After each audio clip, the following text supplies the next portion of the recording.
চা শ্রমিকরা আর ভাসমান থাকবে না বলে আশ্বাস দিয়েছেন প্রধানমন্ত্রী শেখ হাসিনা। বলেছেন তাদের জন্য জমি ঘর সহ সব ব্যবস্থাই করবে সরকার। উৎপাদন বৃদ্ধির স্বার্থে শ্রমিকদের প্রতি আরও যত্নবান হতে মালিকদেরকে আহ্বান জানান প্রধানমন্ত্রী। জাতীয় চা দিবস উপলক্ষে মঙ্গলবার রাজধানীর ওসমানী স্মৃতি মিলনায়তনে আয়োজিত অনুষ্ঠানে এসব কথা বলেন প্রধানমন্ত্রী শেখ হাসিনা। উল্লেখ করেন চা শিল্পের বিকাশ ও শ্রমিকদের কল্যাণে বঙ্গবন্ধুর নানা উদ্যোগের কথা। এখন পর্যন্ত চায়ের 13টি জাত উদ্ভাবনের কথা জানিয়ে চা উৎপাদন বাড়াতে গবেষণার উপর গুরুত্ব আরোপ করেন তিনি। বলেন শুধু বাল্কে চা বিক্রিতে হবে না, এর সাথে বিভিন্ন অ্যারোমা অ্যাড করে যেতে হবে বিশ্ববাজারে।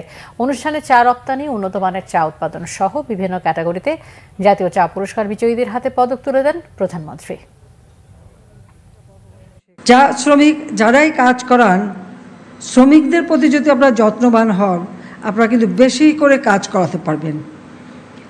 শুধুমাত্র তাদেরকে ওই আপনার অধীনস্থ বলে বিবেচনা করলে হবে না। মনে রাখতে হবে তাদের শ্রম ঘাম দিয়েই আপনার উৎপাদন বৃদ্ধি করা, উপার্জনের পথ করে দিচ্ছে। কাজে সেই শ্রমিকদের প্রতি আপনাদের আরও যত্নবান হতে হবে। আমরা যেটা সিদ্ধান্ত নিয়েছি, সকল ভূমিহীন গৃহহীন তাদেরকে ঘর করে দিচ্ছি।